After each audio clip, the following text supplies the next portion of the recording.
하나님 말씀 보시겠습니다. 하나님 말씀은 이사야서 12장 1절에서 6절까지 말씀입니다. 하나님 말씀은 이사야서 12장 1절에서 6절까지 말씀.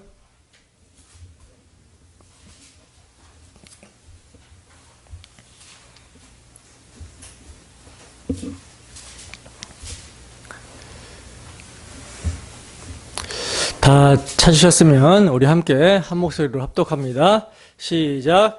그 날에 내가 말하기를 여호와여 주께서 전에는 내게 노하셨사오나 이제는 주의 진노가 돌아섰고 또 주께서 나를 아니하시오니 내가 주께 감사하겠나이다 할 것이니라. 보라, 하나님은 나의 구원이시라. 내가 신뢰하고 두려움이 없으리니 주 여호와는 나의 힘이시며 나의 노래시며 나의 구원이심이라. 그러므로 너희가 기쁨으로 구원의 우물들에서 물을 기르리로다. 그날에 너희가 또 말하기를 여호와께 감사하라. 그의 이름을 부르며 그의 행하심을 만국 중에 선포하며 그의 이름이 높다 하라. 여호와를 찬송할 것은 극히 아름다운 일을 하셨음이니 이를 온 땅에 알게 할지어다. 시온의 주민아 소리 높여 부르라. 이스라엘의 거룩하신 이가 너희 중에서 크심이니라 할 것이니라. 아멘. 이사야 파노라마라는 제목으로 하나님 말씀 증거하도록 하겠습니다. 여러분 인생에 있어서 정말 본받고 싶고 닮고 싶은 롤 모델이 있다라는 거, 존경하고 사랑하는 선생님이 있다라는 것은요, 참으로 큰 복입니다. 참으로 큰 복이에요. 이런 면에 있어서 저는요, 참으로 큰 복을 받은 사람이에요. 저에게는 참 목사의 길이 어떤 길인지, 또 어떻게 설교를 해야 하며 어떻게 목회를 해야 되는지, 목사로서 또 그 마지막이 어떠해야 되는지까지 가르침을 주시며 삶으로 보여주고 계시는 은사님이 있습니다. 사실 제가 하는 거의 모든 설교가요, 그분이 연구하신 내용에 살을 조금 덧붙였다 해도 과언이 아닐 정도로 저의 설교에 영향을 주고 계시며 또 복음을 삶으로 살아내는 경건에도 참으로 영향을 주시는 참 목사상을 주신 분이 있어요. 제가 여러분들에게 자주 말씀드려서 아시는 유도수 목사님입니다. 정말 그분의 경건과 하나님의 말씀에 대한 사랑과 복음에 미친 자의 모습은 늘 제 마음 가운데 불을 일으키고 제가 목사로서 정말 본받고 싶고 닮고 싶은 롤 모델이에요. 저는 하나님의 섭리 가운데 디모데에게 사도 바울을 목회 선생님으로 만나게 해주신 것과 같이 저에게는 유 목사님을 선생님으로 만나게 해주신 것을 정말 참으로 감사하고 있습니다. 제 스승이신 노 목사님이 목회자들에게 늘 하시는 말씀이 있어요. 늘 하시는 말씀이 있는데, 그래서 제가 강단에 이렇게 올라설 때마다 마음에 새기는 말씀이 있습니다. 그게 뭐냐면 말씀을 듣는 청중들에게 우리 주 예수 그리스도의 십자가가 밝히 보여지게 하라는 거예요. 예수 그리스도께서 십자가에 못 박히신 것을 밝히 보여주라는 것입니다. 성령의 감동으로 기록된 성경을 가지고 하나님께서 성경을 주신 목적대로 그리스도를 증거하라고 늘 저를 볼 때마다 또 목회자들에게 세미나를 할 때마다 말씀하시는데 제가 늘 이 말씀을 가지고 강단에 서요. 때문에 저는 노 목사님, 제 스승 목사님의 말씀을요 늘 마음에 새기며 강단에 섭니다. 그래서 제가 제 사사로운 말, 개인적인 말은 될 수 있으면 최대한 안 하려고 노력을 하고요. 설교를 듣는 여러분들의 기억과 여러분들의 마음에 우리를 위해 십자가 지신 그리스도만을 남기를 정말 간절히 원하는 마음으로 설교를 하고 있다는 거예요. 그래서 오늘도 그 마음으로 강단에 섰습니다. 그러므로 바라기는 말씀을 통해 일하시는 성령의 역사가 지금 이 자리에 있는 우리 모두에게 충만하게 임하기를 소원합니다. 그리하여 정말 우리를 구속하신 십자가 사랑을 오늘도 상기시키며 복음에 합당한 삶을 살아가기 위해 분투하는 우리의 모습이 되기를 주님의 이름으로 축원합니다.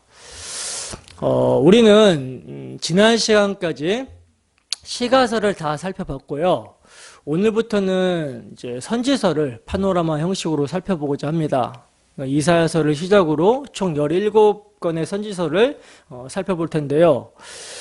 우리는 이사야서를 이제 바로 이렇게 살펴보기 전에 우선적으로 성령께서 17권의 선지서를 기록하여 우리에게 전해주신 목적이 무엇인지를 생각을 해봐야 돼요. 우선적으로.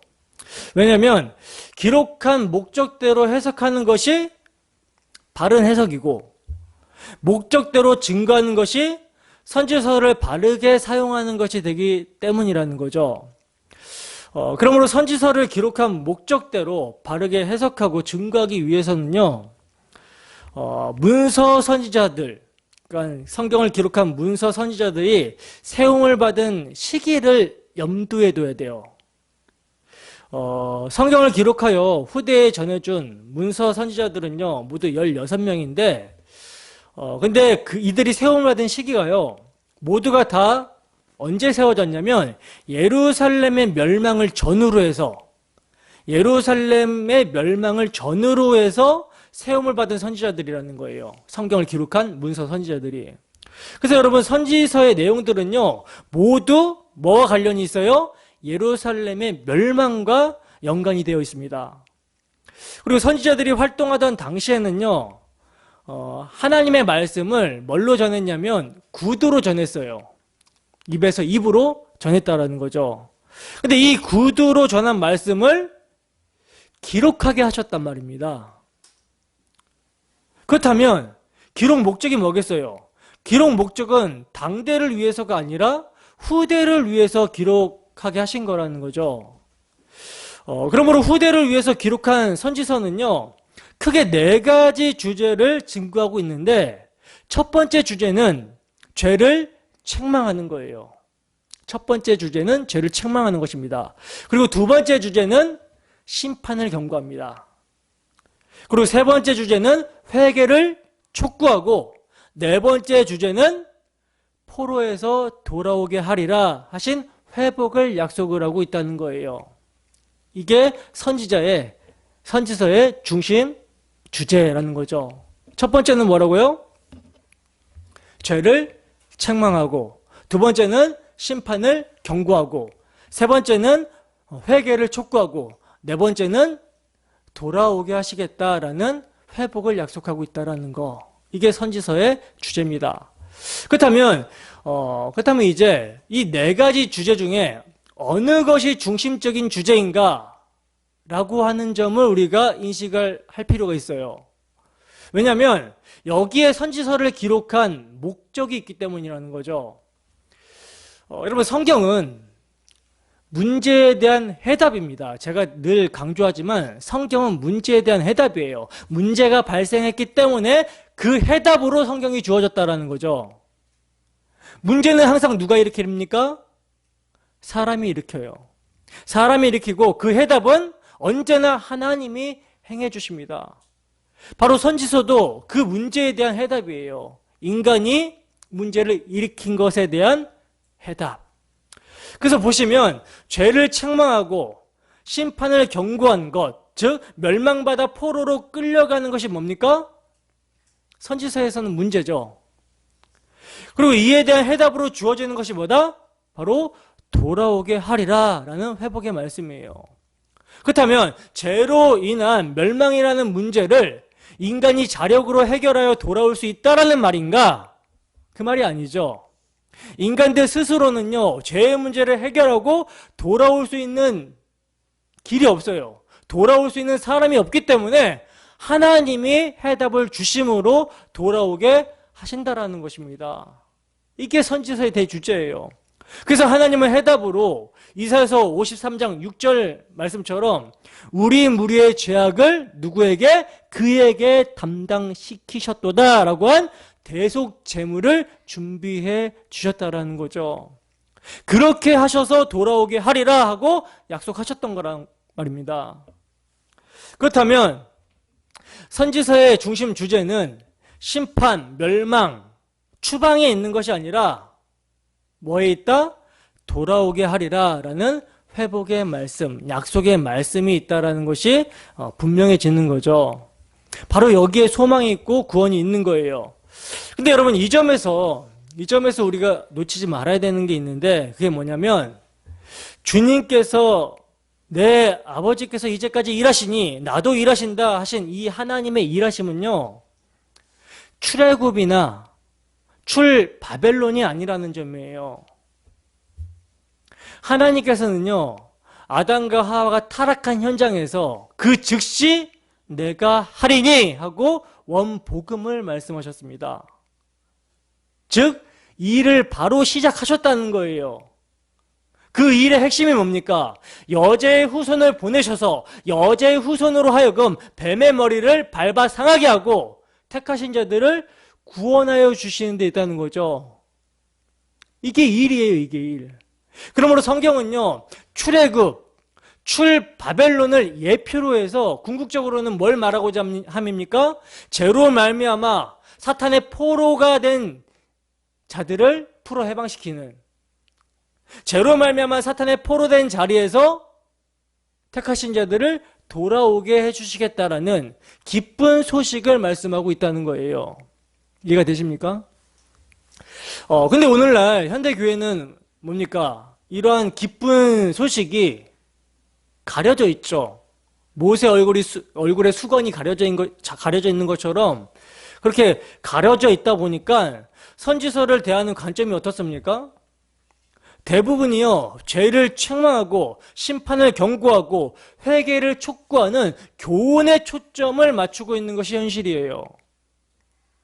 그래서 선지서를 설교하는 것을 이렇게 들어보면요, 대부분이 어떻게 설교를 하냐면, 이스라엘 백성들은 이렇게 저렇게 해가지고 멸망을 당했다. 그러니 우리는 그렇게 하지 말자. 이렇게 적용을 시키고 있어요. 근데 이렇게 교훈적으로 적용을 하게 되면 여러분 뭐가 필요 없게 되죠? 뭐가 필요 없게 됩니까? 돌아오게 하리라 하신 하나님의 행사는 필요 없는 것이 되고 마는 거죠. 다시 말하자면 복음이 전해지지 않게 된다라는 거예요. 인간의 행함만 남고 뭐가 빠져요? 복음이 빠지게 된다라는 거죠. 그래서 결론적으로는 그리스도가 마치 필요 없는 것이 되는 것이고, 결국 부자라 자부하던 라오디게아 교회처럼 주님을 문 밖에 추방하는 것이 되는 거예요. 그러나 여러분, 선지서는요, 명확하게 복음을 증거한다고 성경은 말씀하고 있습니다. 선지서는 뭘 증거한다? 복음. 자, 로마서 1장 2절을 볼까요? 로마서 1장 2절.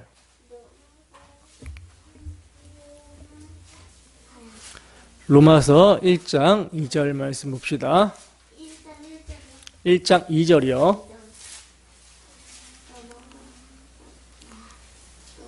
우리 김시영 어린이가 찾아서 크게 한번 읽어볼까요?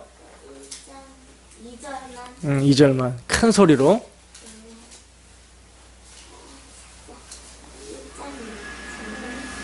로마서 1장 2절 시작. 이 복음은 하나님이 선지자들을 통하여 그의 아들에 관하여 성경에 미리 약속하신 것이라. 아멘. 자, 보시면 바울 사도가 전하는 복음, 십자가의 도는요, 뭐라고 말씀하고 있습니까? 하나님이 선지자들을 통하여 그의 아들에 관하여 성경에 미리 약속하신 거라고 그래요. 그러니까 선지서는 그의 아들 그리스도를 증거하고 있다는 것입니다.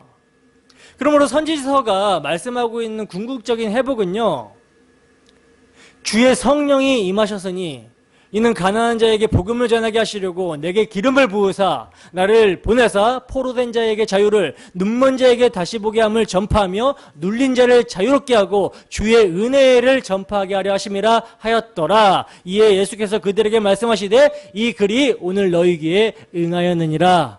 이렇게 누가복음 4장에서 말씀하신 것과 같이 우리 주 예수 그리스도로 말미암아 돌아오게 하시려는데 있다는 거예요.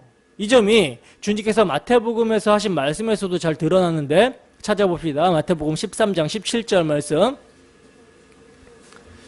마태복음 13장 17절 말씀을 이번에는 우리 오랜만에 나온 송가영 청년이 큰 목소리로 한번 읽어주세요. 마태복음 13장 17절.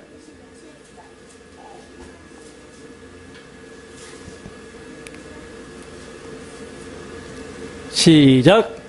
내가 진실로 너희에게 이르노니 나는 선지자와 의인은 너희가 듣는 것들을 듣고자 하여도 듣지 못하였고 너희가 듣는 것을 듣고자 하여도 듣지 못하였느니라. 아멘.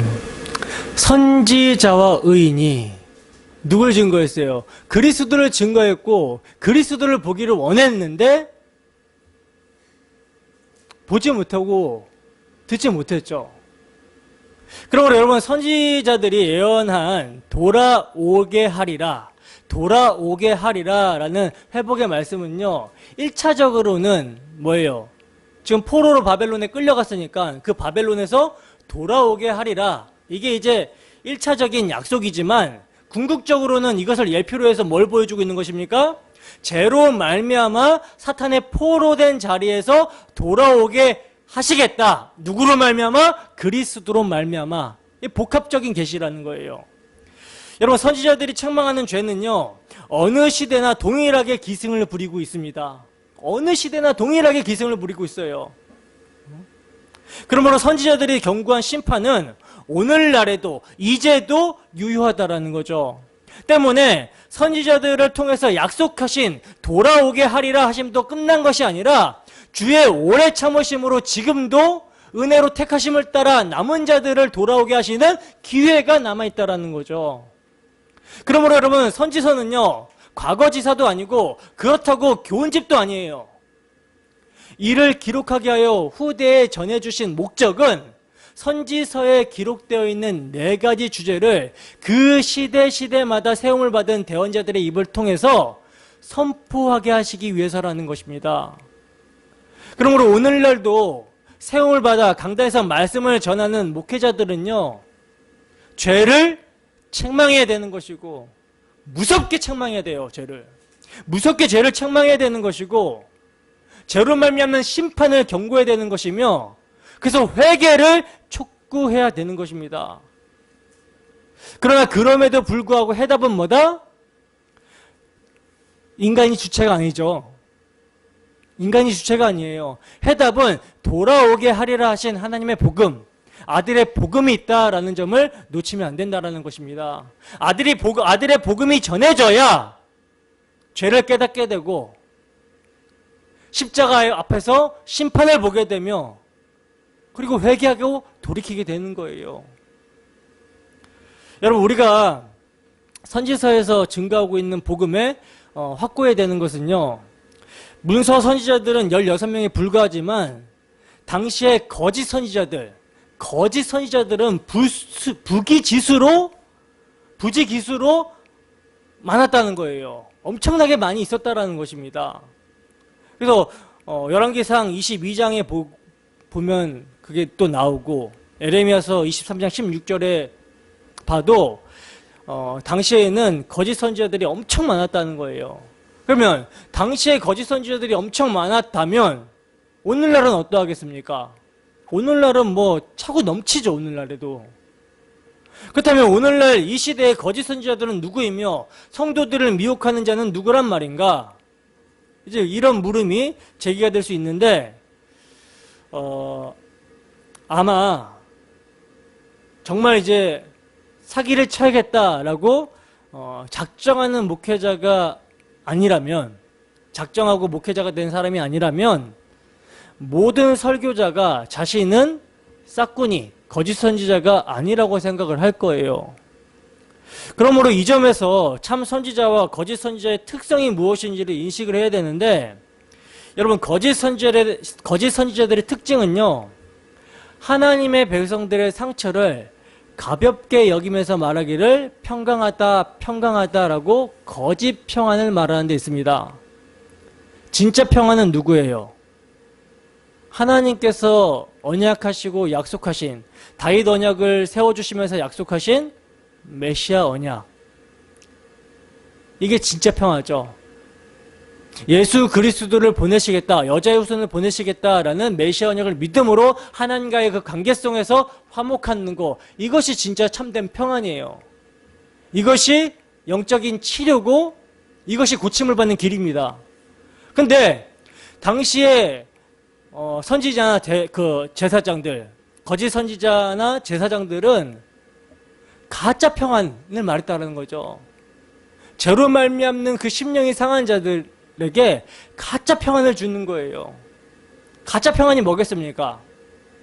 내 이기심을 채워주는 거, 탐심을 채워주는 거, 이거를 이제 말을 하는 거죠. 하나님을 이용해서 하나님께서 현세의 복을 주심으로 형통케 하실 것이다, 잘 될 것이다, 전쟁도 없을 것이다, 뭐 이런 식으로 거짓 평안을 말했다라는 거예요.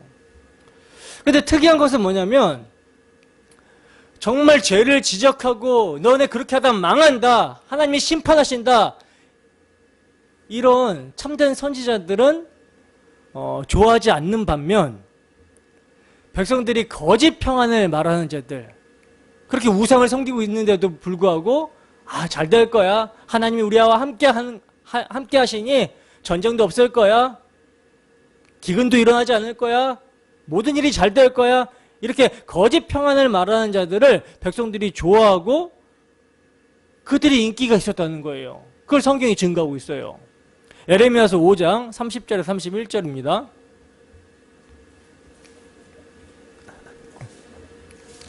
에레미야서 5장 30절에 31절. 자, 함께 읽습니다. 시작. 이 땅에 무섭고 놀라운 일이 있도다. 선지자들은 거짓을 예언하며 제사장들은 자기 권력으로 다스리며 내 백성은 그것을 좋게 여기니 마지막에는 너희가 어찌하려느냐. 아멘. 여러분 보시면 오늘날 타락하고 부패한 교회의 모습과 똑같지 않습니까? 그래서 여러분, 주님께서 경계하여 말씀하시기를요, 모든 사람이 너희를 칭찬하면 화가 있도다 라고 말씀을 하셨어요. 그들의 조상들이 거짓 선지자들에게 이와 같이 하였다라고 말씀하시면서 경계를 하셨습니다. 여러분, 성경은요, 예루살렘이 멸망을 당하게 된 책임이 선지자들의 죄와 제사장들의 죄악을 인함이라고 말씀합니다. 에레미야 예가에서 그렇게 말씀을 하고 있어요. 4장 13절에 보시면 선지자들의 죄는 뭡니까? 하나님의 말씀을 바르게 전해서 죄를 책망하고 지적해서 회개를 촉구해야 되는 거죠. 제사장들은 어떤 일을 하는 사람들이죠? 하나님 앞에 예수 그리스도의 예표로 중보자로 서서 제물을 드려줌으로 하나님과 화목하게 하는 일을 해야 돼요. 다 뭐와 관련이 있습니까? 죄사함과 회개와 관련이 있어요. 근데 죄를 빼버리고 선지자들은 거짓으로 예언해. 죄를 책망 안 하니까 너네 지금 잘하고 있어, 그렇게 하나님께 하면은 너네 복 받을 거야, 이런 식으로 거짓으로 예언하고, 제사장들은 뭐예요? 죄가 빠져버리니까 너네가 그냥 열심히 하나님께 갖다 바치면 복 주실 거야 라는 식으로 바꿔버리는 거예요. 이런 선지자의 죄와 제사장들의 죄악으로 말미암아 예루살렘이 멸망을 당하게 된 거예요. 당시 백성들의 우두머리들은요, 뇌물을 위하여 재판했고요, 그들의 제사장은 삭슬을 위하여 교훈했으며 그들의 선지자들은 돈을 위하여 점을 쳤다는 거예요. 점을. 그러면서 하는 말이 뭡니까? 여호와께서 우리 중에 계시지 아니하냐, 재앙이 우리에게 임하지 않을 것이라고 그렇게 말을 하고 있더라는 거죠. 그리고 여러분, 예수님이, 당시 주님이 책망하신 표적도요, 당시의 지도자들에게 맞추어져 있었습니다. 주님이 책망하신 표적, 지도자들에게 맞추어져 있었어요. 화 있을진저, 화 있을진저 라는 말씀이 당시의 지도자들에게 하신 말씀이었다라는 거죠. 주님께서는요, 그들을 향해서 뱀들아, 이 독사의 새끼들아, 너희가 어떻게 지옥의 판결을 피하겠느냐라고 말씀하셨습니다. 여러분, 주님의 책망을 보면요, 주님의 책망을 보면, 종교 지도자들을 향한 주님의 책망을 보면 그들은 천하의 가장 못된 사람으로 보여지죠. 그죠? 그렇게 보여지지만 종교 지도자들, 즉 제사장, 서기관, 바리새인들은 당시에 가장 존경을 받는 계층이었어요. 그래서 백성들은 감히 올려다볼 수 없는 그렇게 경건한 삶을 사노라 하는 그러한 사람들이었습니다. 때문에 본인 자신도 자기가 뱀과 독사 새끼라는 것은 꿈에도 생각하지 못했을 거라는 거죠. 그렇다면 여러분, 참 선지자와 거짓 선지자는 어떻게 갈라지게 되는가? 바울 사도가 말씀하고 있는 것처럼 내가 진리의 말씀을 옳게 분별하며 라고 말씀하고 있는 것처럼 말씀을 바르게 해석해서 옳게 전해주느냐, 전해주지 않느냐, 즉 말씀이 증거하는 그리스도를 전하고 있느냐, 전하지 않고 있느냐, 이 여부로 갈라지게 된다는 것입니다. 여러분, 구약 교회가 멸망을 당한 치명적인 죄는요, 우상 숭배예요. 그러나 이를 단순하게 10계명의 1계명과 2계명을 범한 것이냐 근시안적으로 봐서는 안 되는 것이죠. 왜냐하면 여기는 아브라함과 다윗에게 세워주신 메시아 언약을 우상으로 바꿔치기 했다라는 신학적인 의미가 있기 때문이라는 거예요. 하나님은 그리스도를 통해서 천한 만민이 복을 받게 하시려고 하시는데 저들은 어떻게 나와요? 우상을 통해서 하나님을 우상으로 바꿔치기 해놓고 그 우상을 통해서 현세적인 복을 받으려 한 것입니다. 신약으로 말씀을 드리면 저들의 신은 자기 배였어요. 저들의 종교성은 자기 의를 위해서 종교적 열심을 부린 것입니다. 그러므로 선지서에서 중심 주제인 돌아오게 하리라 하신 그리스도가 빠지게 되면 이건 뭡니까? 사람들로 하여금 천국문을 닫아버리게 되는 그런 모습이 되는 거예요. 쉽게 말해서 문제만 있고 해답이 없게 되는 것입니다. 그러므로 우리는요, 앞으로 선지서를 살펴볼 때 반드시 뭘 봐야 되냐면 해답을 봐야 돼요. 해답. 그리스도가 해답입니다. 그리스도가 문이고 길이에요. 이게 앞으로 우리가 이제 선지서를 보게 될 관점이고요. 이러한 관점에서 오늘 이사야서를 살펴보도록 하겠습니다. 여러분, 이사야서 하면 뭐가 딱 떠오릅니까? 이사야서 하면 가장 유명한 게 뭐예요? 이사야서 하면 우리의 죄짐을 짊어지신 고난받는 종, 이게 바로 떠오르죠. 그러니까 그만큼 이사야서는요, 메시아 언약으로, 메시아 예언으로 유명한 선지서입니다. 신약 성경에 로마서가 있다면 구약 성경에는 이사야서가 있다는 거예요. 그러니까 만약 구약 성경에서 이사야서가 없었다면 예수가 그리스도 메시아라는 증거를 세울 수가 없을 정도로 그토록 중요한 비중을 차지하는 예언서가 이사야서라는 거죠. 그리고 여러분들이 이제 이사야서를 읽어 오셨다면 아주 재미있는 사실을 발견하셨을 텐데 그게 뭐냐면 이사야서가 총 66장이잖아요. 총 66장으로 성경 66권과 그 장수가 같아요. 근데 그 장수만 같은 것이 아니라 내용, 그 성격도 같다는 거예요. 읽어오셨습니까? 그래서 보시면 이사야서 1장부터 39장까지는요. 구약적 성경을 띠는 내용이 주로 나오고 있는데 심판과 하나님의 공의 그리고 회개가 강조되는 내용이고요. 후반부인 40장부터 66장까지의 27장의 내용은 신약적 성격을 띠는 내용이 나오고 있어요. 그래서 구원, 소망, 자비, 용서, 그리고 회복이 그 주 내용을 이루고 있습니다. 근데 이렇게 이사야서가 한 성경 안에서 전반부와 후반부의 내용이 막 반전이 있다 보니까 자유주의 신학자들, 즉 일명 고등비평가들이요, 이런 이사야서를 도마 위에 딱 올려놓고 통일성의 이의를 제기하고 있는 거예요. 그래서 이사야서가 2개 혹은 3개이고 서로 다른 저자가 서로 다른 시대에 썼다고 주장을 합니다.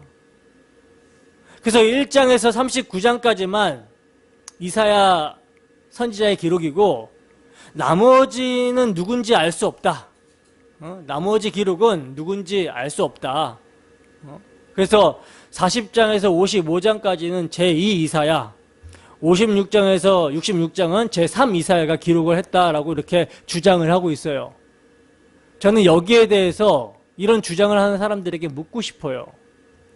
제2, 제3 이사야는 하나님의 선지자인가 아니면 아닌가?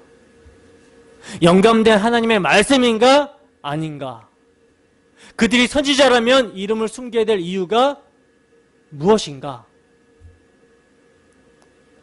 여러분, 신약 성경은요, 이사야서를 22번이나 인용하면서 22회 이상 인용하면서 이사야서를 3부분으로 나누어서 서로 다른 저자가 서로 다른 시대에 썼다라고 하는 것이 아니라 이사야서 전체가 이사야 선지자를 통하여 하신 하나님의 말씀이라는 사실을 증거합니다.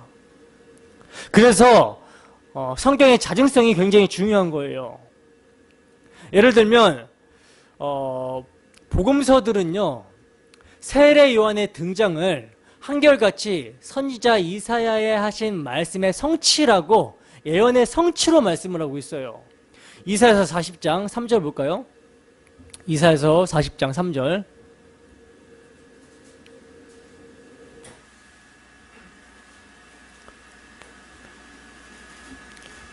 함께 읽습니다. 시작. 외치는 자의 소리여 이르되 너희는 광야에서 여호와의 길을 예비하라. 사막에서 우리 하나님의 대로를 평탄케 하라. 아멘. 자, 이 말씀을, 지금 이사야서의 이 말씀을 마태복음 3장 3절, 이거 하나만 찾아봅시다. 마태복음 3장 3절. 마태복음, 신약성경 제일 처음 있죠?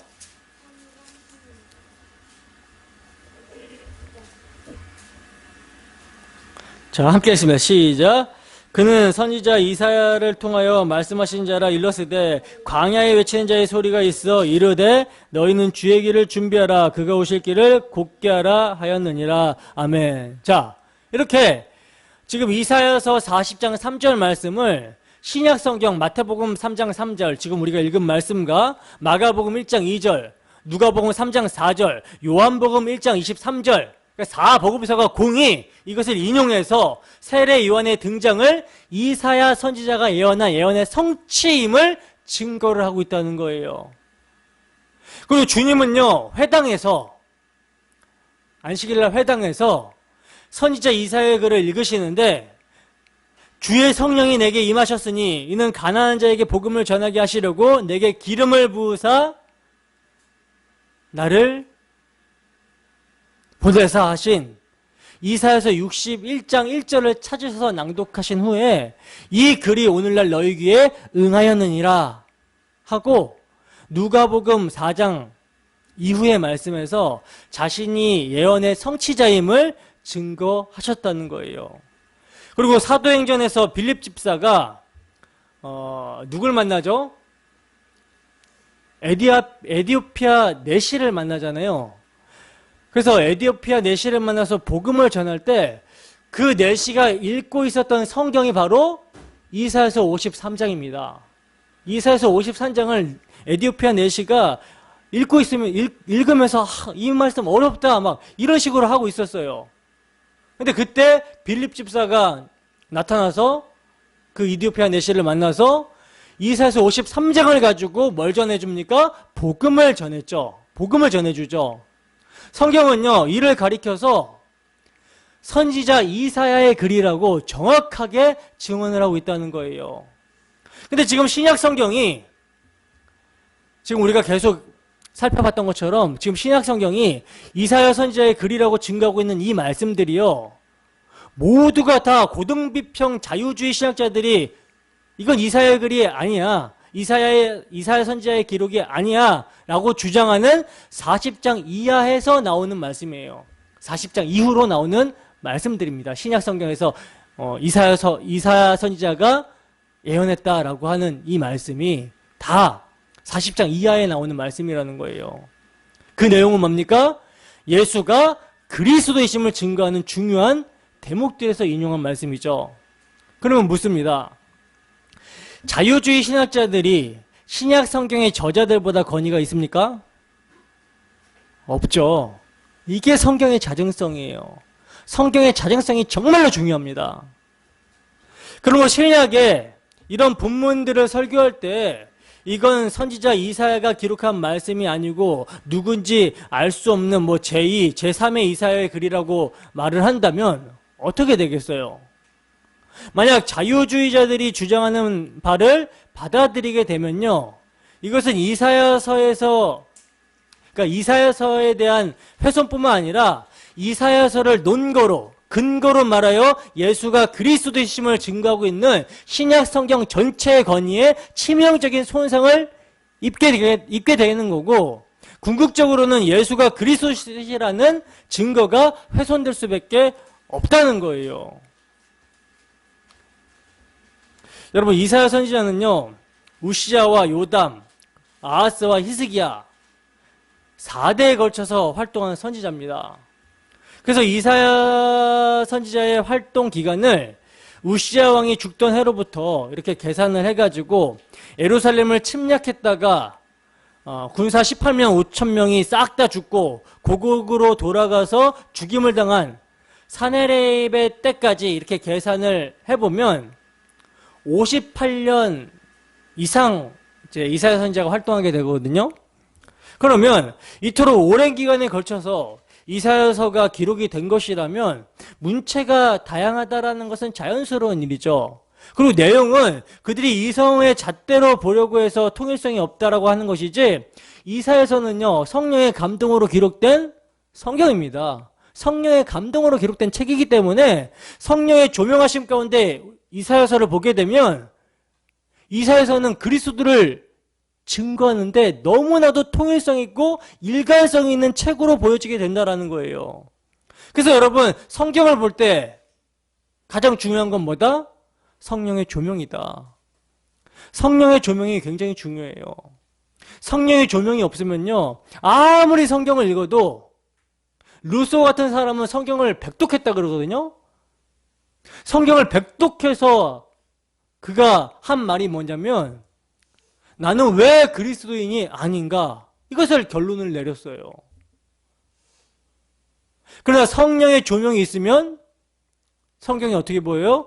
정말 면도날 하나도 들어갈 틈이 없이 정말 그리스도를 증거하고 있는 책이구나, 성경은. 그러니까 성경의 일관성과 통일성 앞에서 경이로움과 경외감을 느끼게 되고 하나님의 말씀임을 인정하지 않을 수 없게 된다는 거죠. 이게 성령의 조명이 있고 없고의 차이예요. 그러므로 성령의 조명하심 가운데 이사야서를 보게 될 때 우리는요, 이사야서의 핵심장을 말할 때 53장을 택한다는 것은 너무나 당연한 일이죠. 이사야서 53장은 이사야서뿐만 아니라 구약 성경 전체에 있어서도 메시아 예언의 핵심적인 장이에요. 핵심적인.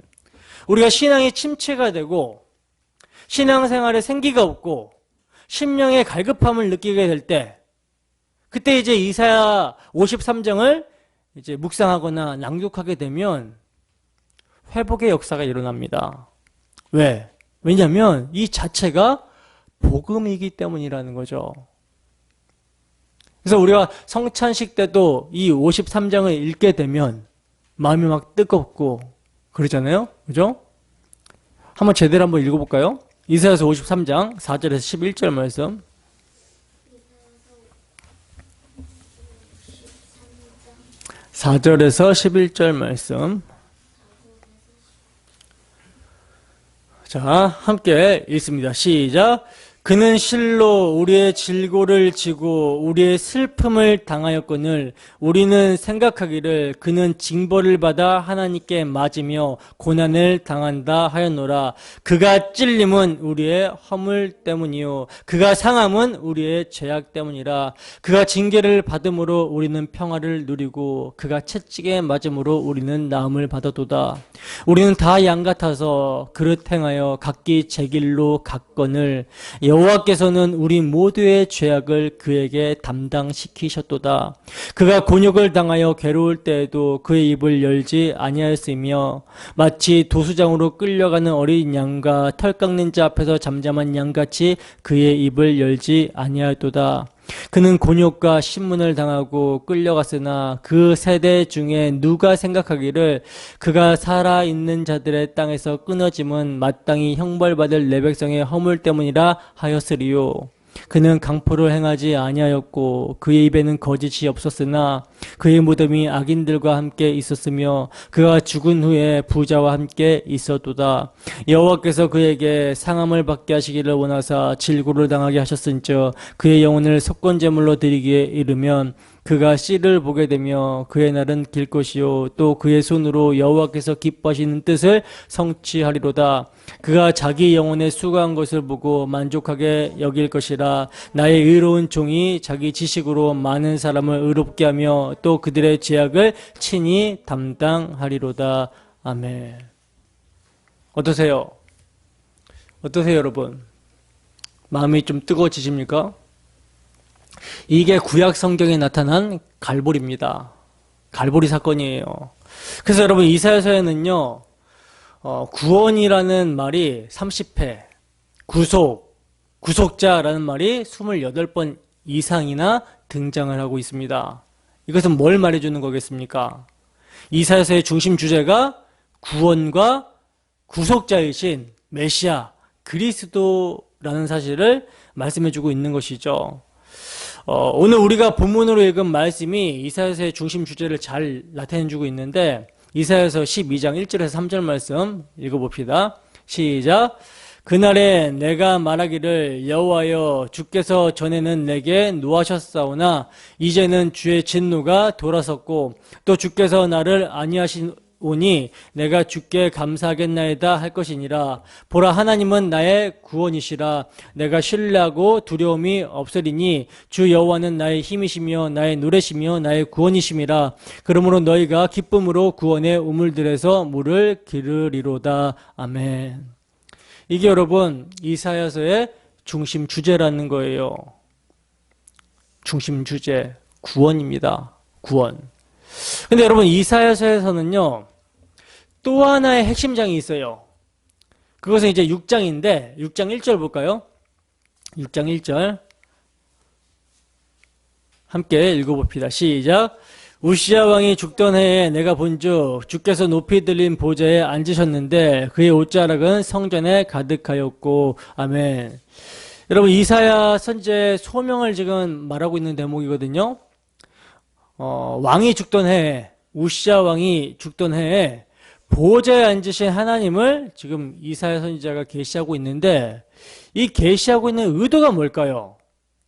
시편에서는 이렇게 말씀하고 있어요. 제가 읽어드리겠습니다. 시편 102편 26절에서 27절 말씀.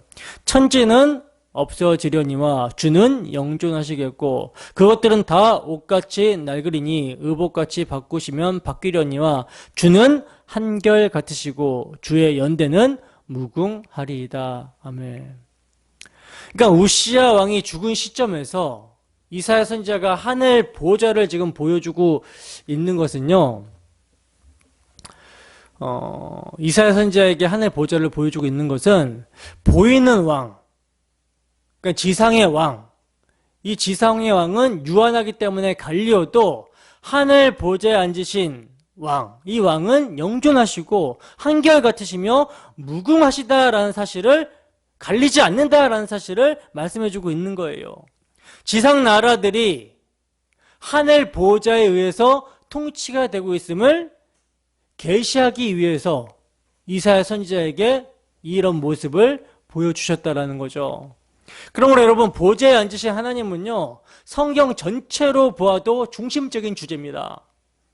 53장에 나오는 세상죄를 지고 가는 하나님의 어린 양, 정말 이거 복음의 핵심임에 틀림이 없지만 이 복음의 주체가 누구다? 보좌에 앉으신 하나님에 의해서 계획이 되고 성취해 나가시는 복음임을 이사야서는 드러내고 있다는 거예요. 그래서 바울 사도도, 신약의 바울 사도도 복음을 뭐라고 합니까? 하나님의 복음, 아들의 복음, 이렇게 말을 했던 거예요. 그러므로 설교의 중심에는요, 예수 그리스도로 말미암아 계시가 된 높이 들린 보좌에 앉으신 하나님이 와야 되는 것이고, 하나님의 영광이 선포가 돼야 돼요. 그리고 그 백성된 자들은 이를 기억하고 바라봐야 된다라는 거, 이것은 사활적으로 중요한 요점이라는 거죠. 예수 그리스도의 복음을 선포하는 목적이 뭐냐? 예수 그리스도로 말미암아 계시된 하나님의 영광을 목도하기 위함입니다. 예수 그리스도가 빠지면 하나님을 알 수 있는 방법이 있다 없다? 없어요. 그래서 예수 그리스도로 말미암아 하나님의 영광을 목도하기 위해서, 십자가에 나타난 하나님의 영광을 드러내기 위해서 설교를 하는 거예요, 설교자는.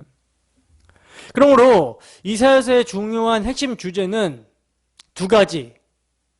뭐가 되는 것입니까? 어린 양과 보좌에 앉으신 하나님. 이게 핵심 주제예요.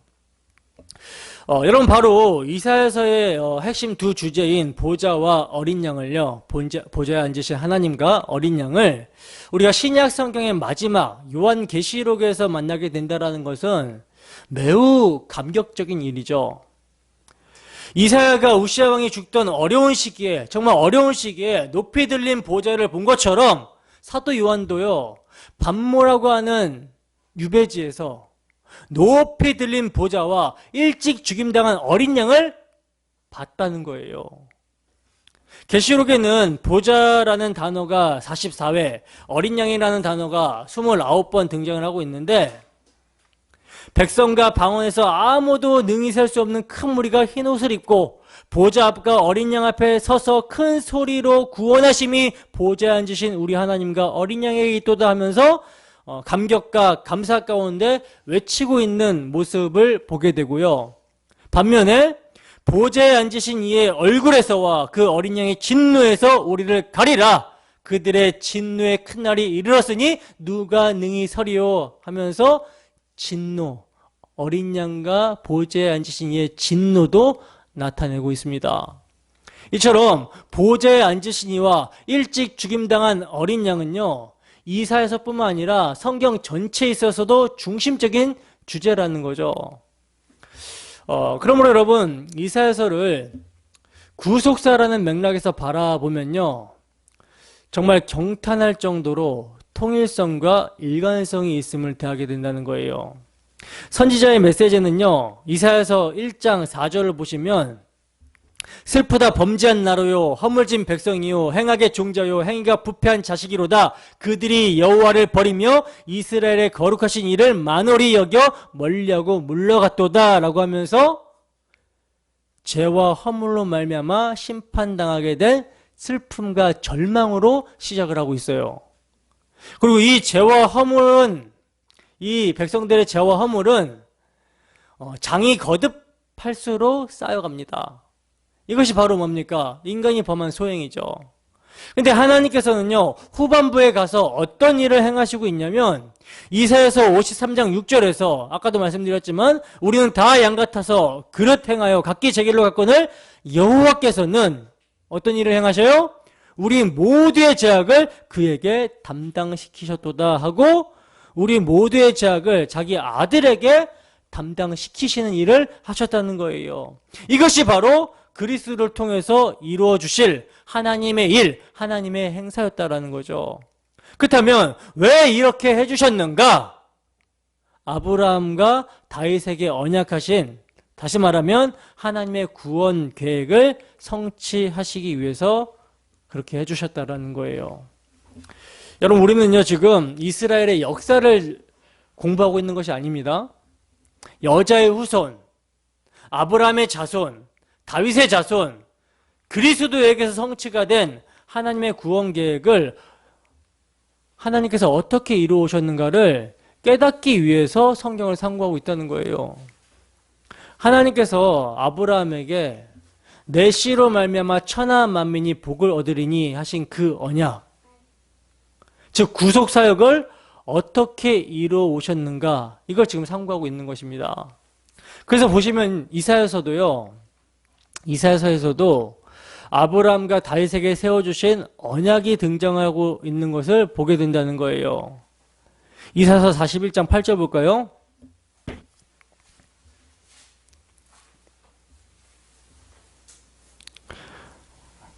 함께 읽어봅시다.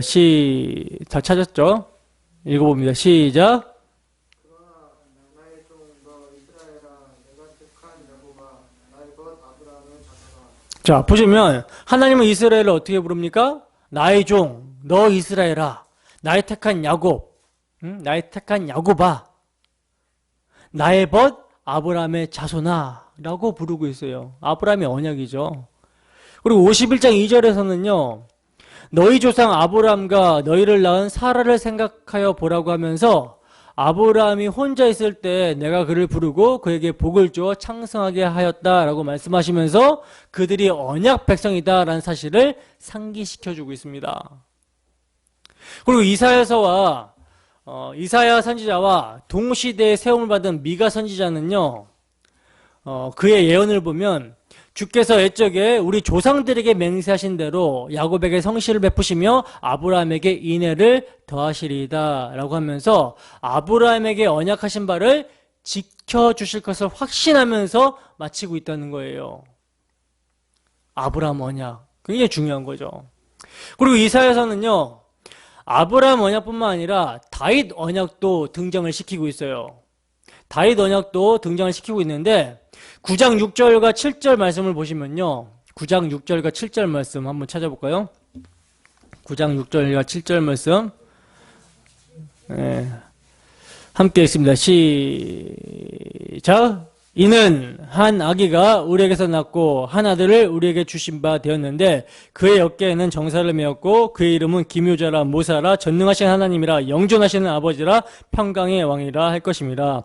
그 정사와 평강의 더함이 무궁하며 또 다윗의 왕자와 그의 나라에 군림하여 그 나라를 굳게 세우고 지금 이후로 영원히 정의와 공의로 그것을 보존하실 것이라. 만군의 여호와의 열심히 이를 이루시리라. 아멘. 이게 뭡니까? 다윗 언약이죠. 다윗 언약. 그래서 16장 5절에 보면 다윗의 자손으로 한 왕이 나실 것까지 말씀합니다. 그러니까 다윗 언약을 근거로 하고 있어요. 이사야서는. 자, 이사야서 55장 1절에서 3절 말씀도 함께 읽어봅시다. 이사야서 55장 1절에서 3절 말씀. 이사야서 55장 1절에서 3절 말씀. 자, 함께 했습니다. 시작. 오라 너희 모든 목마른 자들아 물로 나오라. 돈 없는 자도 오라. 너희는 와서 사 먹되 돈 없이 값 없이 와서 포도주와 젖을 사라. 너희가 어찌하여 양식이 아닌 것을 위하여 은을 달아주며 배부르게 하지 못할 것을 위하여 수고하느냐. 내게 듣고 들을지어다. 그리하면 너희가 좋은 것을 먹을 것이며 너희 자신들이 기름진 것으로 즐거움을 얻으리라. 너희는 귀를 기울이고 내게로 나와 들으라. 그리하면 너희의 영원히 살리라. 내가 너희를 위하여 영원한 언약을 맺으리니 곧 다윗에게 허락한 확실한 은혜니라. 아멘. 보시다시피 정확하게 이사야서는요, 다윗 언약에 근거를 하고 있어요. 다윗 언약에. 바로 아브라함과 다윗에게 세워주신 여호와의 언약을 9장 7절에서는 여호와의 열심히 이를 이루리라 이렇게 말씀하고 있는 것이죠. 여러분, 설교자라면요, 누구나 선지서에 메시아 예언이 있음을 인정할 것입니다. 근데 메시아 예언이 있다는 것을 인정하는 것만으로는 부족하다는 거예요. 메시아의 증거가 선지서에 있어서 주냐 객이냐 여기에 분명해야 된다는 거죠. 다시 말하자면 선지서들의 핵심 주제가 아브라함과 다윗의 자손으로 오실 그리스도를 증거하는 데 초점을 맞추고 있어야 되는 것에 확고해야 된다는 거예요. 그래야 성도들의 뭐가 세워져요? 신앙의 뼈대가 견고하게 세워질 수 있다는 거죠. 근데 만약 그렇지 못하고 마치 쌀밥에 검은 콩이 이렇게 섞여 있듯이 선지서에도 뭐 메시아 증거가 섞여 있는 양 이렇게 여기게 되면, 다른 말로 메시아에 대한 증거가 객이 버리게 되면 신앙은요 견고하게 세워질 수가 없습니다. 혼합신앙이 되고 만다는 거예요. 여러분, 혼합신앙은 복음입니까? 복음이 아닙니까? 복음에 뭔가 섞이면 그게 복음입니까? 복음이 아닙니까? 복음이 아니에요. 다른 복음입니다. 그렇다면 다른 복음에는 구원이 있는가 없는가? 다른 복음에는 구원이 없다라는 거. 그래서 제가 복음에 뭘 섞는 거 정말 싫어하는 거예요. 복음을 희미하게 가리는 거 정말 싫어하는 거예요. 왜? 다른 복음이 되어버리니까. 여러분, 구약시대의 성도들도 죄인이며 구원이 필요한 것입니다. 그렇다면 그들의 죄는 어떻게 해결받으며 구원은 어떻게 가능하여지는가? 하나님은 이들에게 율법만 주신 것이 아니라 성막도 주셨죠. 율법을 통해서 죄를 깨닫고는 성막의 번제단에 가서 속죄제를 드림으로 속함을 얻을 수 있도록 장치를 마련해 주셨다는 거예요. 이건 뭡니까? 참것이 오기까지, 참것이 오시기까지 예표로 주신 거라는 거죠. 구약시대와 신약시대가 다른 점이 있다면, 구약시대란 복음이 조문과 의문에 쌓여있던 시대라는 차이뿐이라는 거예요. 그래서 주님은 말씀합니다. 뭐라고 말씀합니까? 미련하고 선지자들의 모든 말한 것을 마음에 더듬는 자들이요. 그리스도가 이런 고난을 받고 자기 영광에 들어가야 될 것이 아니냐 하시고, 이에 모세와 및 모든 선지자의 글로 시작하여 모든 성경에 쓴 바 자기에 관한 것을 자세히 설명하시니라. 그러므로 여러분, 신구약 시대랑 막론하고 구원은 오직 예수 그리스도로 말미암습니다. 오직 예수 그리스도로 말미암아요. 이것을 알았기 때문에 바울 사도가 뭐라고 합니까? 이 복음은 하나님이 선지자들로 말미암아 그의 아들에 관하여 성경에 미리 약속한 것이다 라고 증거를 하고 있었던 거라는 거예요. 여러분, 이사야 선지자의 내용은요, 1장에서 5장까지는 유다와 예루살렘에 대한 심판에 대해서 말씀을 하고 있고, 6장에서 9장까지의 말씀은 이사야서의 초기 사역과 임마누엘과 메시아 왕국에 대한 예언을 말씀을 하고 있어요. 그리고 10장에서 12장은 아수르 제국과 다윗 왕가에 대한 예언이 그 내용이고요. 그리고 13장에서 23장 그리고 34장의 구성 내용은 열방에 대한 심판이 그 내용입니다. 그리고 24장에서 27장까지의 내용은 열방의 심판과 이스라엘의 구원이 내용이고, 28장에서 33장까지의 내용은 아수르와 이집트 사이의 유다, 이렇게 아수르와 이집트 사이에서 갈팡질팡하는 유다, 그것이 이제 내용이에요. 그리고 36장에서 39장까지는 예루살렘을 포위하고 있는 아수르 군대에 대한 이제 히스기야 왕에 대한 내용이고요. 그리고 35장과 40장에서 55장까지는요, 바벨론에 강제 이주된 자들에 대한 위로가 그 내용입니다. 그리고 56장에서 66장은 다가올 구원의 때에 대한 내용이에요. 그러니까 다양한 내용들이, 다양한 주제들이 지금 이사야서에서는 기록이 되고 있는데, 그러나 그렇다고 해도 뼈대는 뭡니까? 뼈대는 죄에 대한 책망과 메시아 예언으로 요약이 되고, 결론은 우리 죄를 그리스도에게 대신 담당시킴으로 구원이 가능하여진다라는 데 이루고 있다는 거예요. 이게 핵심입니다. 그래서 이것을 망각하고 선지서에서 교훈이나 축복을 보면서도 자력구원의 불가능성과 대속주 되시는 그리스도를 만나지 못하고 증거하지 않는다면 어떻게 그리스도의 증인이라고 말할 수 있겠습니까? 학자들은요, 이사야서를 대하면서 내용의 배열이 연대기적인 것도 아니고 그렇다고 주제별로 정리가 되어 있는 것도 아니기 때문에 크게 당황합니다. 읽으시면서 조금 정리가 됐어요? 정리가 잘 안 되죠, 그죠? 이 말 했다 저 말 하는 것 같고, 그죠? 그래서 학자들도 이게 연대기적 순서도 아니고 주제별로 어떤 정리가 되어 있는 것도 아니기 때문에 크게 당황을 해요. 한마디로 무슨 말을 지금 하고 있는지 혼란스럽다라는 거죠.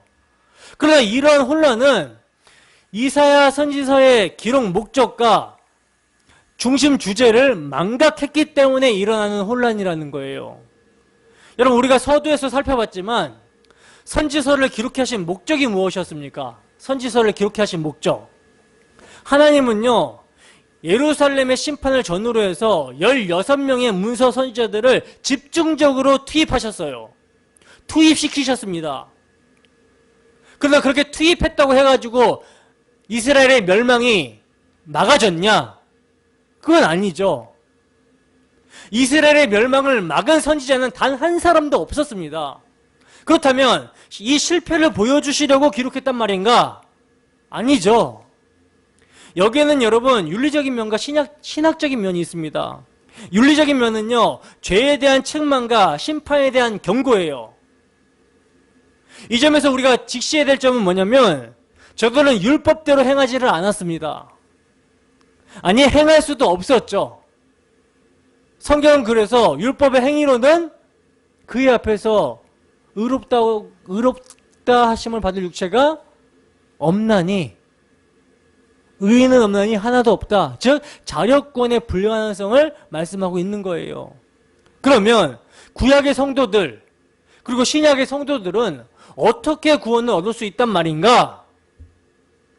여기에 바로 신학적인 면이 대두가 되는 것입니다.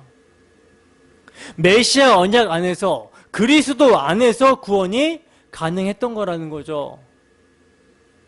그렇다면 여러분, 이스라엘이 심판을 당하고 멸망을 당한 것은요, 그 이유가 분명해지죠. 그 이유가 뭡니까?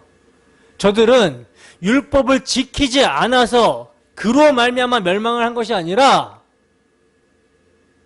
뭘 버려서? 메시아 언약을 버려서, 메시아 언약을 배신해서 멸망을 당한 거예요. 즉 믿지 않아서 망한 것입니다. 혹자들은 선지자들이 이랬다 저랬다 횡설수설을 하고 있다고 말을 하고 있는데, 그런 말은요, 당시의 백성들의 지도자들인 제사장들과 선지자들이 교훈에 교훈을 더하며 여기서도 조금 저기서도 조금 하는구나 하면서 이사야 선지자를 조롱한 말입니다. 그러나 그런 것이 아니에요. 선지자들은요, 인간의 소행으로 인한 절망과 하나님의 행해 주실 소망을 마치 바울 사도가 너희에게 같은 말을 하는 것이 내게는 수고로움이 없고 너희에게는 안전하니라 이렇게 말한 것과 같이, 선지자들은 수고로움을 아랑곳하지 않고 10번, 100번 수도 없이 반복해서 증거를 하고 있는 거라는 거죠. 이런 관점에서 보면요, 통일성이 있고 일관성이 있는 거예요. 여기에 여러분 사활을 걸어야 됩니다. 그렇다면 선지서의 중심 주제를 인간의 소행에 대한 심판과 멸망이라는 절망으로 봐야 되는가, 아니면 하나님의 행해 주실 그리스도를 통한 복음, 구원, 소망으로 봐야 되는가? 여러분, 교훈은 중요합니다. 교훈 중요해요. 그죠? 그리고 윤리는 중요합니다. 교훈과 윤리 중요해요. 하나님의 속성에서 나온 것입니다. 그것들이. 그러나 교훈은, 그리고 윤리는 타락한 인간을 구원해주지 못한다는 거예요. 교훈과 윤리로는요, 이것을 행함으로는 하나님 앞에 설 수 있는 자격을 위해 할 수 있는 것이 아무것도 없어요. 오히려 이것을 통해서 구원을 받아보겠다 하면 할수록 죄를 쌓는 게 되는 것입니다. 그러므로 교훈과 윤리는요, 이것을 행함으로 하나님 앞에 설 수 있는 자격을 얻기 위해 구원을 위해 해야 되는 것이 아니라 그리스도의 의로 구원을 얻은 자들이, 이미 구원을 얻은 자들이 그리스도의 사랑이 강건하는도다라고 한 사랑에 의해서 하게 되는, 맺게 되는 열매여야 된다라는 거예요. 이 순서가 굉장히 중요합니다. 천국과 지옥의 문제예요, 이거는. 인간이 윤리와 교훈으로 하나님 앞에 의를 얻어보겠다라고 하면 심판이에요. 그러나 하나님의 의를 믿음으로 구원을 얻는 자들이 그의 열매로 윤리와 교훈을 행하게 되면 이건 열매입니다.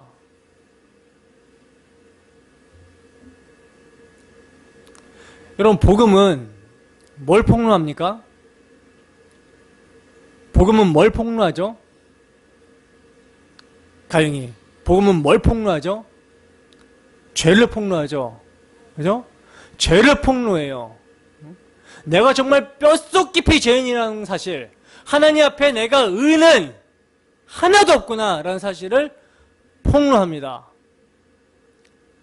여태까지 내가 살아온 모든 삶이 탐심, 내 배를 신삼아서 살아왔구나.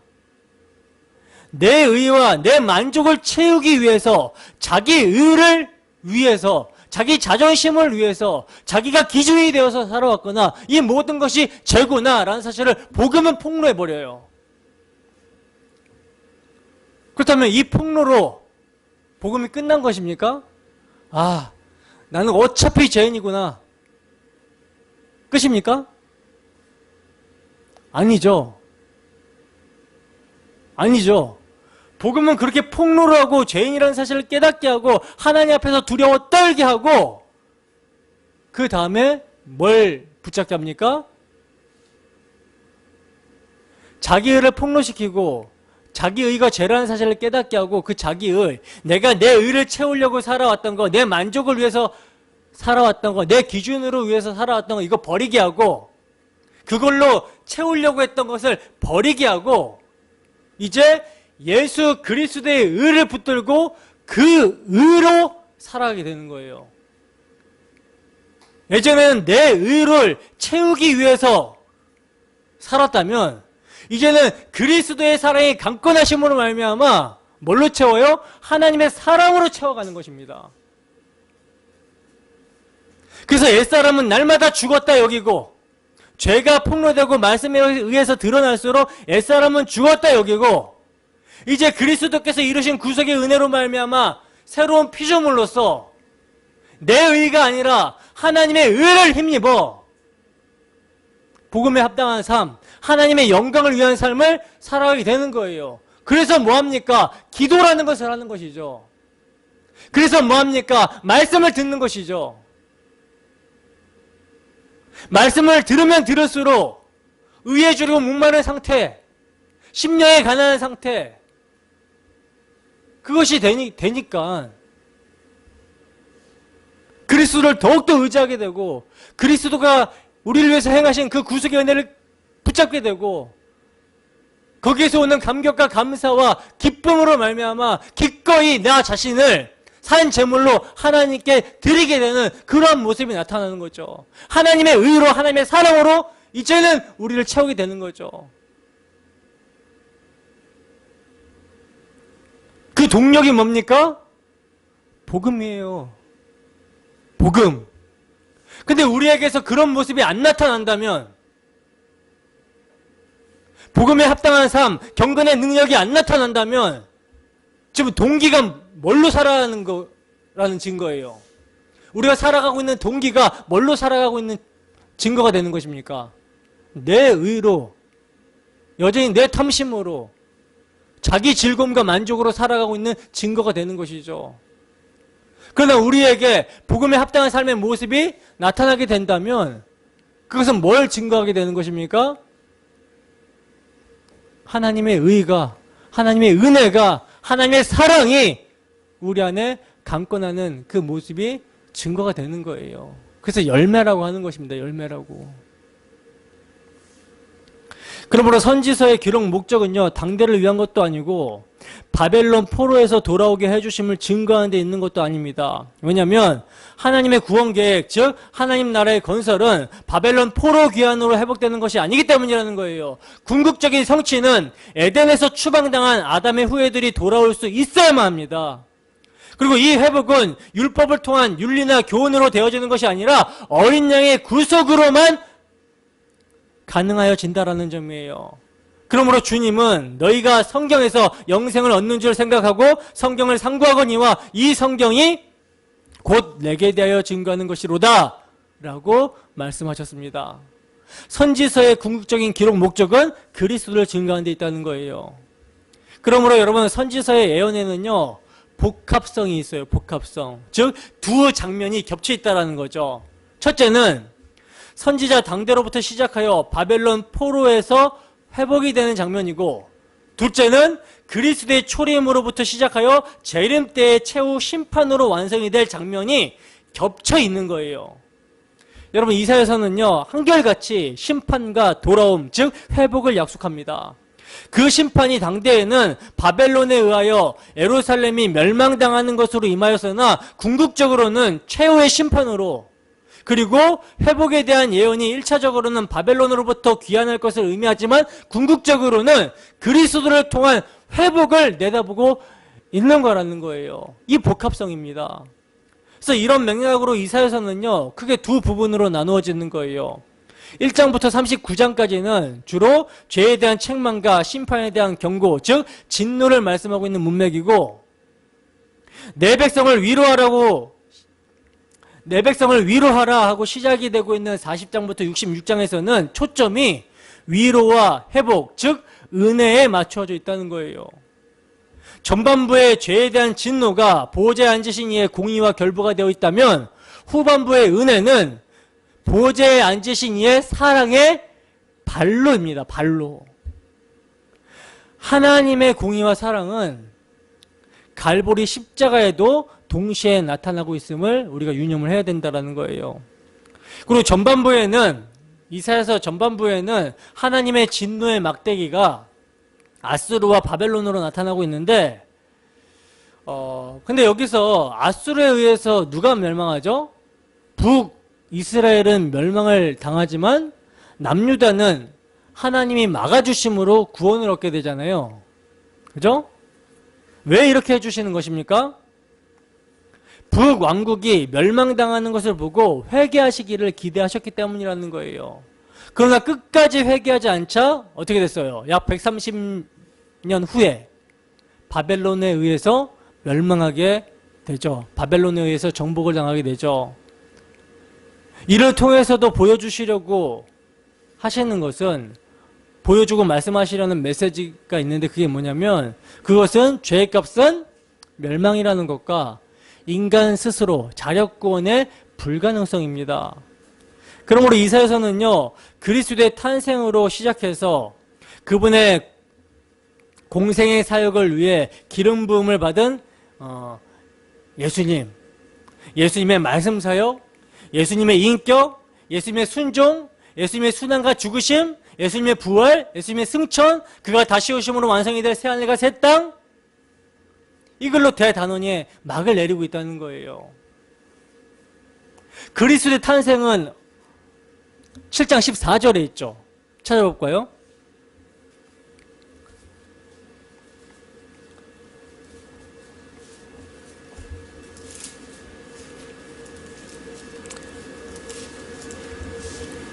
함께 읽습니다. 시작. 그러므로 주께서 친히 징조를 너에게 주실 것이라. 보라, 처녀가 잉태하여 아들을 낳을 것이요 그의 이름을 임마누엘이라 하리라. 이게 그리스도의 탄생에 대한 예언이죠. 그죠? 그렇다면 그분의 공생의 사역을 위해 기름 부음을 받으신 예수님에 대해서는 어디에 나와 있을까? 11장 2절.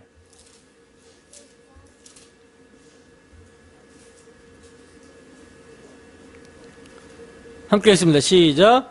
그의 위에 여호와의 영 곧 지혜와 총명의 영이요 모략과 재능의 영이요 지식과 여호와를 경외하는 영이 강림하시리니. 62장 3절도 있어요. 62장 3절.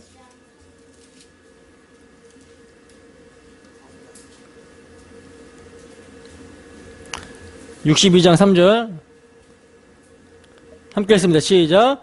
너는 또 여호와의 손에 아름다운 관, 내 하나님의 손에 왕관이 될 것이라.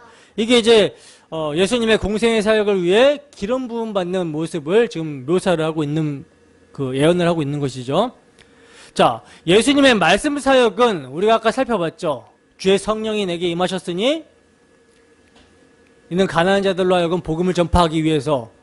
그 예언이 61장 1절에 기록이 되어 있죠. 예수님의 인격은 42장 3절입니다. 예수님의 인격은 42장 3절.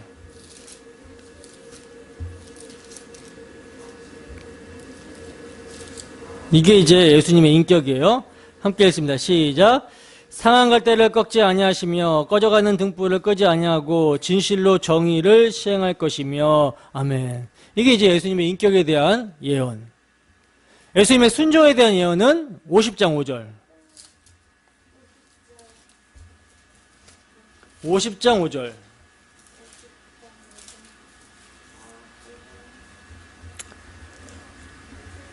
자, 50장 5절 함께 했습니다. 시작. 주 여호와께서 나의 길을 여셨으므로 내가 거역하지도 아니하며 뒤로 물러가지도 아니하며. 아멘. 이게 순종에 대한, 예수님의 순종에 대한 예언이고, 예수님의 순환과 죽으심은 50장 6절입니다. 바로 그 다음 구절 읽습니다. 시작. 나를 때리는 자들에게서 내 등을 맡기며 나의 수염을 뽑는 자들에게 나의 뺨을 맡기며 모욕과 침뱉음을 당하여도 내 얼굴을 가리지 아니하였느니라. 아멘. 이게 예수님의 순환에 대한 예언이고, 예수님의 죽으심에 대한 예언은 53장 8절에서 9절. 아까 우리가 읽었습니다. 함께 있습니다. 또 시작. 그는 곤욕과 신문을 당하고 끌려갔으나 그 세대 중에 누가 생각하기를 그가 살아있는 자들의 땅에서 끊어지면 마땅히 형벌받을 내 백성의 허물 때문이라 하였으리요. 그는 강포를 행하지 아니하였고 그 입에 거짓이 없었으나 그의 무덤이 악인들과 함께 있었으며 그가 죽은 후에 부자와 함께 있었도다. 아멘. 이게 예수님의 죽으심에 대한 예언이고, 53장 10절 그 다음 절이죠. 이게 이제 예수님에 대한 부활에 대한 예언이죠. 함께 읽습니다. 시작. 여호와께서 그에게 상함을 받게 하시기를 원하사 질고를 당하게 하였은즉 그의 영혼을 속건제물로 드리기에 이르면 그가 씨를 보게 되며 그의 날을 길 것이요 또 그의 손으로 여호와께서 기뻐하시는 뜻을 성취하리로다. 아멘. 이게 부활. 승천은 52장 13절.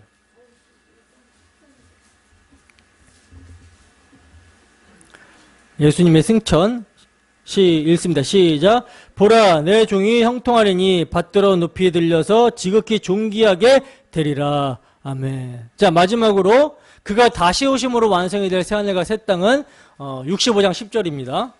65장 17절.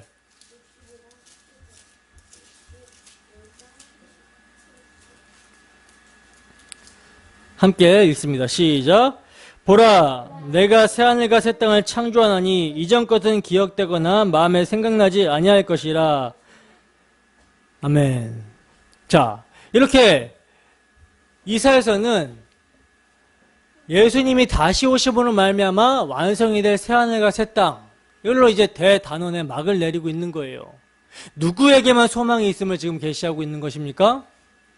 여자의 후손으로 하나님의 언약을 따라 오실 그리스도에게만 소망이 있음을 계시하고 있는 것이죠. 그러므로 여러분, 우리가 이사야서를 상고하는 내내 놓치지 말아야 될 두 가지 중요한 요점이 있는데, 그게 뭐냐면, 첫째는 주님께서 너희는 나를 누구라 하느냐라고 물으신 메시아가 누구인가 하는 점이에요. 이사야 선지자는 증거합니다. 이는 한 아기가 우리에게 낳고 그 이름은 기묘자라 모사라 전능하신 하나님이라 영존하는 아버지라 평강의 왕이라. 그렇다면 둘째는 이런 분이 어찌하여 한 아기로 오신단 말인가? 즉 그가 우리를 위해서 무엇을 해주셨는가? 라고 하는 점을 붙잡아야 돼요. 놓치지 말아야 돼요. 이사야 선지자는 이렇게 증거합니다. 우리는 다 양 같아서 그릇 행하여 각기 제 길로 갔거늘 여호와께서는 우리의 모두의 죄악을 그에게 담당시키셨도다. 여러분 이사야 선지서를 보면서 다른 것을 다 말해도 이 두 가지 요점이 빠져버리면요, 그것은 이사야서를 제대로 본 것이 아니라는 거예요. 겉만 할튼격입니다. 다른 것은 몰라도 이 두 가지 요점만 듣고 믿으면 구원을 얻어요. 근데 다른 건 다 말하고 이 두 가지가 빠져버리면 이거는 뭡니까? 구원이 없어요. 그래서 여기에 사활이 걸려 있는 거예요. 지금 장시간 설교를 했지만 이 두 가지를 제가 말을 한 거거든요. 두 가지를. 그래서 사도는요, 히브리서 기자는 뭐라고 이야기합니까? 우리가 시작할 때 확신한 거. 시작할 때 확신한 게 뭐예요? 예수님이 누구신가? 그가 왜 오셨는가를 믿는 것이죠. 예수님은 하나님의 아들이시다. 그리스도시다. 근데 그가 이 땅에 왜 오셨는가? 죄인 중에 괴수인 나를 구원하시고자, 나를 위해 십자가에서 피 흘리시고자 오셨구나. 요거 복음이잖아요. 우리가 시작할 때, 처음 시작할 때 한 거. 이 처음 시작할 때 한 것을 끝까지 견고히 잡고 있으면 뭐 하게 된다? 그리스도와 함께 참여한 자가 되리라. 여러분 복음은요, 우리로 하여금 주를 위해 살게 합니다. 믿으십니까? 살아도 죽어도 주를 위해 살게 해요. 그래서 이 복음의 동력이 없으면 우리 안에 그리스도의 사랑으로 채워지는 것이 아니라 자기 의로 채워지게 되는 거예요. 그러나 복음은요, 자기 의를 비워내고 그리스도의 사랑으로 채워지게 합니다. 그리고 그 사랑으로 역사하는 믿음으로 살게 한다는 거예요. 그래서 죄와 싸우되 피 흘리기까지 싸우는 싸움을 싸우게 되며 거기서 상한 심령으로 그리스도를 의지하게 되는 거예요. 하나님의 의만을 붙들고 그분의 영광만을 위해서 살고자 분투하게 된다는 거죠. 그리스도 안에서 구별된 삶을 추구하며 함께 지체된 교회를 사랑하며 성령 안에서 수시로 기도에 힘쓰며 살게 되는 것입니다. 뭐가 동력이 되면? 복음이 동력이 되면. 여러분 복음의 말씀을 들을 때 우리 마음이 뜨거워야 됩니다. 전하는 사람만 막 소리 지르면서 뜨거운 것이 아니라 여러분들이 복음을 들을 때 여러분들의 마음이 뜨거워져야 돼요. 복음을 들었을 때 우리의 마음이 뜨겁지 않고 변화가 일어나지 않는다면 이건 복음을 잘못 들었거나 그 안에 성령께서 역사하지 않는 거예요. 여러분 우리를 향한 주의 사랑을 알기를 힘쓰시기 바랍니다. 그 사랑이 우리의 삶에서 체휼되어지기를 기도하라는 거예요. 제가 다른 건 몰라도 계속 기도하라고 강조를 하죠. 이것은 율법적인 행위를 강조하는 것이 아니라 내가 기도 몇 시간 냈네 이거 자랑하라고 하는 게 아니라 기도는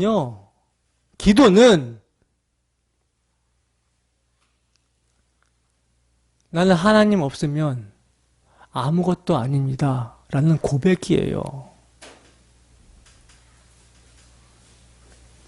하나님이 있어야 내가 삽니다.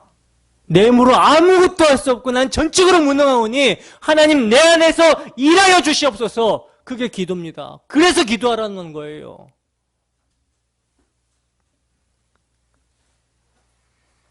여러분 예수님이 자기 피로 우리를 구원하셨다면요, 그분을 위한 어떤 희생도 크다고 말할 수 없을 것입니다.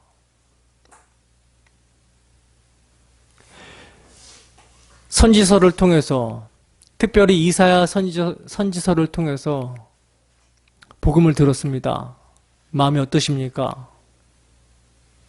마음이 뜨거워지십니까? 그리스도의 사랑이 강건하십니까? 오늘도 주의 복음의 말씀에 감사하며 복음에 합당한 삶, 참된 경건이 우리 안에 넘치게 해달라고 간구하고 기도하시다가 돌아가도록 하겠습니다. 기도하겠습니다. 은혜로우신 하나님 아버지, 부족한 사람이 입술 열어 주의 복음을 증거했습니다. 하나님, 선지서가 중요하게 전하는 말씀은 죄에 대한 말씀과 심판에 대한 말씀과 회개에 대한 촉구와 돌아오게 하신다라는 회복의 약속입니다. 여기서 가장 중요한 건 돌아오게 하시겠다라는 회복의 약속, 이것을 그리스도께서 이루시고 그것이 복음으로 우리에게 전해지게 될 때 우리는 죄를 깨닫고 죄로 말미암는 심판을 십자가에서 보게 되며 회개하고 돌이켜 예수를 믿게 됩니다.